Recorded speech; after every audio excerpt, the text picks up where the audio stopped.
GamersPlatoon, and I'm joined today by a couple members of the Two Dawn staff and some of the development team. And today we're going to talk about Ravaged. It's in beta now, coming out pretty soon, we hope. And thank you guys for joining me. I got Kenneth Payne here.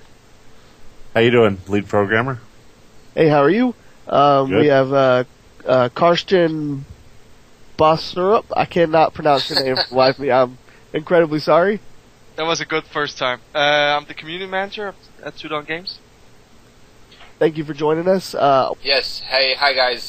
This is Boris. I'm the owner of Two Dawn, creator of Ravaged. Hi, Boris. Thank you, guys. They do. So, I've been playing Ravaged now for quite some time, and I have had a chance to play with some of the community guys. It seems like that's something that you guys do a lot is, you play with the community and you take a lot of their feedback and kind of put that back into the game. How tough is that for you guys to listen to the criticisms and stuff that come back and turn that into a positive? Is that something tough? It's not that tough. I mean, Carson does an awesome job of collecting everybody's complaints and requests and bug problems. So he actually does an amazing job of collecting it. He just did this list this morning. That's it's almost like a Bible long. About requests and features and all that stuff. And then, we're addressing everything in order. And what I mean by order is first bug fixes before anything else, because we got to make sure this game is not buggy, so people can play without issue. And then after that, we look at features that we can still implement before release. And it's a great thing. I love listening to what people have to say, because obviously they're the ones who are going to play it, and we want to make it so it's fun for them. We can't listen to everybody because some people just have these requests that are not realistic. And but we listen to the majority. So if the majority have the same complaint, then that's what we hone in on, and that's what we work on. Kip, do you want to add anything to that? It's pretty much we try to address anything and everything we can. I mean, like Boris said, not everything's possible or realistic, but the ones that are problematic, after we hear about all the complaints and we're done crying, in our soup, then and we kind of pick up the pieces and prioritize it and do what we can. We have a pretty good feel for it because we're gamers ourselves, so it's pretty obvious which bugs or how they should be prioritized or whatnot. So it's just a matter of doing it, really. Yeah, and I can definitely see how the community definitely appreciates what you guys are doing. I've been on your forums and I've been looking over some stuff, and they really like that they can ask you guys something one week and then the next week see it in the patch, which is great. But that kind of leads me to the next question that a lot of people have been asking me. As Two Dawn, why did you guys decide to make Ravaged? Why is Ravaged and not something else? Why is this idea the one that kind of you guys decided to roll with? I think a lot of that has to do with me. When coming up with the idea, there were two in mind. One was more, with horses and crossbows and like medieval kind of thing. Yeah, very medieval. So that was our first idea, and looking into how complicated, how hard that would be to do, we said let's come up with another idea and see how that would work. And we said let's do a post-apocalyptic game. And the reason why is because when I grew up watching like Mad Max, for example, with my father, and Terminator, and those movies influenced me a lot as a little boy. When I was watching it, and I don't know why that kind of stuff just stuck in my head. And I always said I wish there was a game that was like that. And I know there are post-apocalyptic games out there, but I honestly feel none quite like the one we're making, and that's why we're making it. Yeah, there's not one out there that really, at least that I know of, that really kind of feels like this one. You guys have a very diverse group of maps, which brings up a kind of question that comes in tow with that. Why these these sceneries that you see in Ravaged, why were those chosen? There's a couple games out there that, you know, they're good games, but their sceneries are nothing that you know, could relate to. You guys pick some very personal and some very shocking sceneries, which is great by all means. Don't get me wrong. I'm not saying that that's a bad thing whatsoever. It's awesome to play on the Statue of Liberty in a what used to be an ocean, and now there's no water there. What was the inspiration behind, you know, picking these landmarks kind of idea? Well, I mean, one thing was we want to see if we can pick iconic landmarks where people can just instantly recognize where they are. So that was one goal. The second goal was actually to tell a story. And the story for us, for this post-apocalyptic game, is that you know, there is no aliens. It wasn't a nuclear holocaust. This was just, you know, Mother Nature at its finest. You know, it's getting old. The planet's getting old, and we figured in our story the poles started to switch, and with the switching of the poles, the world started to go into chaos. You'd have cracks in the planet where the waters would just empty out, and huge tidal waves would come and knock down the Statue of Liberty onto the ground or the sand bed, and then the water would just disappear because of those huge cracks in the earth. And some places the extreme weather on the other side would happen where everything would just be frozen, like in the Eiffel Tower level. So it's all about Mother Nature. You know, this planet's getting older, and, you know, through science they say as if it continues to get older, the planet will have more dramatic weather problems and stuff like that. So we just wanted to follow that lead. Yeah, that's it's very cool to, like I said, to play at those kind of levels. When I first loaded up Ravaged, when I was checking out the beta, I hopped into my first map. It was the map with the Statue of Liberty, and I instantly knew, okay, this is New York Harbor, and this little, you know, piece of land that you have that's actually like the high ground is pretty much, it's not the exact same as in real life, but it's something that's very, very similar, and I was able to identify with that. So I think the community definitely likes that you guys are doing it, and as you said, it's not just based in America. There's you know, you have the Eiffel Tower in there as well. So I think the community is very happy about the choices you guys are taking the map. Yeah.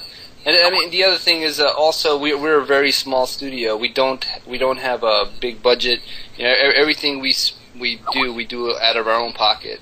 And you know, and all of us, or most of us, I should say, do have day jobs where, you know, that's how we're paying for everything. So we work during the day, and then we come back and work at night on the game. And we've been doing this for about 3 years. But you know what, though? It's not such a bad thing, because open maps are better, in my opinion, anyways. I agree. I mean, I think there's two maps that I love. The Liberty one is my personal favorite, but then my second one after that is Canyon, where it's just an open desert, and it's all mayhem because the vehicles are smashing into each other. You're running out, getting run over. It's probably one of my other favorite maps. So. Well, you know, you talked about the story behind Ravaged. This is kind of a twofold question. It deals with multiplayer and the possibility of maybe a single-player-esque type of thing maybe coming into play. You have some unique game modes that kind of push your story along, such as the resource gathering one, where you have to secure the other team's resources. You're stealing their fuel, or whatever you want to consider the resource, oil, whatever it may be. It looks like an oil container, but is developing a game mode like that a challenge? It seems simple to us as you know, the gamers. We say, oh, here's a game mode, that makes sense. But when you're sitting down in your studio, or you're having your Skype conference, is it tough for you guys to figure out what kind of game modes you want to put in there and what's going to be different? It's not hard to know what we want. I mean, we have a list of all sorts of game modes that we want to do, and you know, and we'll be doing more. It's just a matter of trying to make them unique and playable at the same time.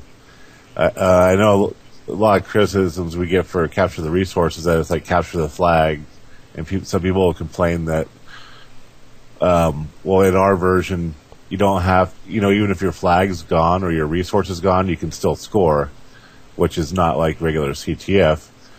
So sometimes it doesn't.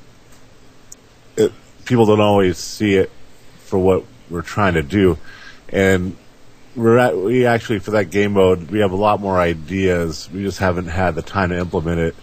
When we do, I think it'll become a little clearer why it's not a cut and dry CTF. Right. I don't get the gameplay. impression from that. That may be, with certain other people within the community, but I actually like that game mode quite a bit, and I can see where it has a lot of potential to be different. Right. See, the thing, we have it set up right now. Most of the maps that have it is, each side has one resource, so I can kind of understand why people see it as like a capture the flag. But the maps, the game mode, the code has the ability for any number of resources on either side. You can have one on one side and three on the other, or 2 and 2, whatever the case may be. Right. So we just haven't really explored it that much yet, but we will be with, new maps and, as we keep developing. So that'll become a little clearer. Yeah, I mean, we have a lot of game modes in mind. We're trying to get a few out now so we can release the game, and then once the game gets released, we plan on supporting the game unlike anybody supported a game before. And what I mean by that, we will have new content, vehicles, weapons, new game modes. Hopefully, is what we want to put in, and new features as well. So it's not about, hey, let's just make this game, let's release it, collect cash, and who cares what happens after that. No, we actually do care. We spent 3 years developing, and everybody put their love, blood, tears, and sweat into this, and we want to see it all the way through. So, well, that's definitely the attitude to have, and we like that. But what that kind of brings in, as I said, is a lot of people from the community would probably hate me if I didn't ask. But Ravaged seems to be a very good game to have a story, and right now it's multiplayer only, and I think a lot of people are okay with that. Would you guys ever think about doing something maybe like, I'm not sure if you've heard of the game Brink, but Brink is a multiplayer game as well, but blends bots in and kind of does like some mini cutscenes to tell a story in the single player, and has kind of drop-in co-op and PvP as well. Is that maybe something you guys would think about doing? Honestly, to develop any single player aspect of a game takes so much time and so much resources. We prefer to put our energy into adding new features, new maps, things that the whole community can play, versus waiting a year just to add a small single player aspect of a game. And I've worked on the game once prior to this one. Actually twice, but the one I worked with was for a big studio, and the amount of time and resources it took to develop a single player game was insane. And then then you get people complaining about like, oh, it finished too fast, and so it's so hard to satisfy people even when you do have the resources. And so we want to be very conscious in where we put our time and effort, right? Because we are a small studio. And we're online gamers ourselves. I don't think, there's some games like Doom 3 and stuff like that. I like the single player, obviously, but we're mainly online multiplayer kind of gamers ourselves. So we're just trying to do what we like and what we know. Well, yep, we can definitely understand that. And like I said, I enjoy the game with no single player myself. But as I said, it has a good feel. People want to know why, like you said, the oceans are gone, or why they're fighting over resources. So that was, like I said, a community question. So moving on. No, we understand. Would be. We respect the question too. I mean, yeah, of course, people are going to ask why doesn't it have a single player aspect to it. But people also need to understand, we're not EA and we're not THQ. Right. We don't have the funding and the amount of people. Honestly, this game's been developed from anywhere from 5 to 10 people on any given day. We have contractors that come in and out, but it's a very, very small team, and the quality and the quantity that we're pushing out, I think rivals a lot of games that have the resources and the people and the money, and I'm really impressed. With what we've done. I'm not saying our game's the best in the world. I'm just saying I'm impressed with what we've done with the little resources that we have. Moving on, for the sake of time, I'd love to talk about that some more. But for the sake of time, another big question: mod tools. Is that going to be something that's made available?